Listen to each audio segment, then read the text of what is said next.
Jeff Howard here at Kiteboarding.com. We want to give you some tips and hints how to take care of your gear.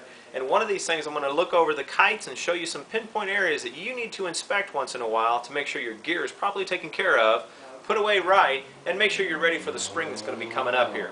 Now, a few of the issues that actually happen with kites is you want to make sure to take your kite and get it nice and clean.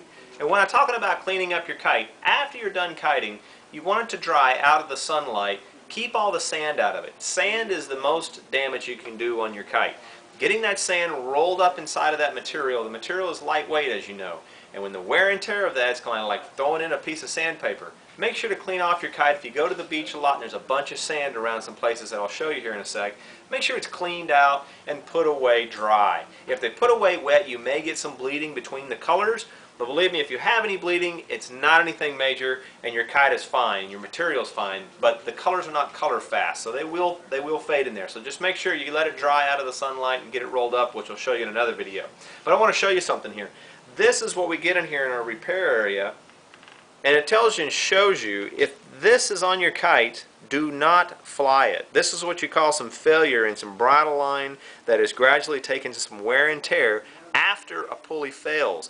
These pulleys will lock up and begin putting the wear and tear on the line area. So that is a pulley that definitely needs to be replaced. It hasn't broke, which is fantastic, but you want to inspect these on all your kites if it has pulleys and keep them clean and free of movement. So when you get ready to fly, definitely stand out there, check these pulleys, make sure that they're running free and clear. A lot of people don't do that, and you'll end up with a line like this, or a broken line, which is worse, or just a really trashed out pulley which will just keep wearing out your lines. So that's the first step we want to take a peek on. So we have a few kites up here, and I want to talk to you about a few items that we want to get you guys to take a peek at. First off, the most damage and wear and tear that happens to a kite is along this leading edge.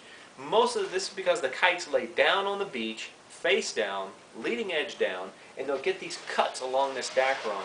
And because you get these inflated, and then nowadays everybody's pumping their kites a little harder, this gets really stiff. So any movement of that kite on that rock, shell, beach, or something, you're going to get some wear and tear across these leading edges. So when you go into inspection, check your leading edge closely. Pump up your kite, take a peek at it, and make sure that there are no cuts.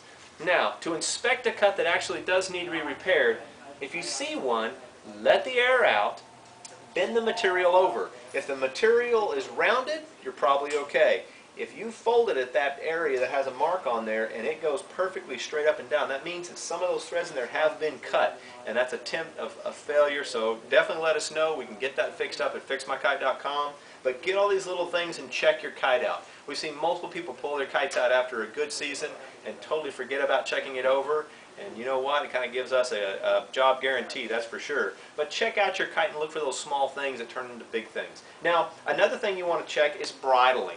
Bridling, just like I said, the pulley here. Now, some of the bridles are definitely, they don't have pulleys. So you want to check things like pigtail ends, make sure all of these are not wearing. What will happen is the motion of these lines on each other over a long length of time, add a little sand in here, and you'll get some action, get some wear and tear around these bridles. Now, a bridle line such as this, which is almost on every single water kite, does have a core to it. So if you see the outer sheath here that gets cut, that's kind of giving you a warning sign. If you get the sheath cut, get that line replaced. Here at Fix My Kite, you tell us the length of this from loop to loop. We have it on our website. We can make you one specific bridle, get that replaced. We have multiple colors and everything else. And it's very simple, as you see in the chain here, to replace that. Letting us know. If it is cut, simply take it off, send it to us. If you're not sure how to measure it, we'll copy it and get that back at you. That's about a same-day turnaround time. So make sure and check all of your pigtail points. These are replaceable, very simple, putting new ones on. It's worth every penny when you have to swim in for a couple hours and something simple like that breaks. Now, here's some other pulleys. We'll look over here. And another thing to look at, this is the F1 pulley. These are really nice, built up, very strong pulleys. But again, if they get jammed up with sand, it can quickly cause wear and tear on these bridles. So always take a peek at those. It's very important. If you break one of these bridles or one of these pulleys or anything else, you can imagine the loss of control you'll have of that kite. So keeping an eye on them closely, doing some inspection. Now, another pinpoint I want to look at is look at the clips. A lot of kites now have a one pump type system on them. Internally, there's a plastic clip inside of here. Now, these are covered with neoprene. Sometimes these neoprene things fail, fall off, they get lost, or they wear out. This is to protect your sail when you roll up your kite. Has nothing to do with the flying, but the protecting of all this lightweight type material. So inspect this. If you don't have these, we have all these little neoprene covers, your clips, your hoses. Now, another thing is hoses will gradually sometimes start cracking out and failing, and you're wondering where your leak is. Let us know. We have all replacement hoses and everything else that can get you back on, including every single valve that fits almost every single kite in the industry. We have the F1s and the air rushes, and you name it, we've got it here to replace if you have any problems with any of these valves. But that's a good type of inspection. You want to go through everything. The last but not least, you want to check things like your zippers that are on your kites and Velcro. This is the closure of the leading edge.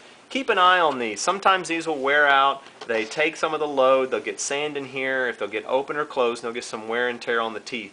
Inspect that area, as well as check your valves, your Velcros, all these little things that gradually just kind of wear out over time. All this stuff can be fixed. Let us know. We can take care of that for you. But that's Jeff Howard here at Kiteboarding.com and FixMyKite.com, and we can get you back on the water. But please, inspect your gear, keep it safe, keeps you on the water.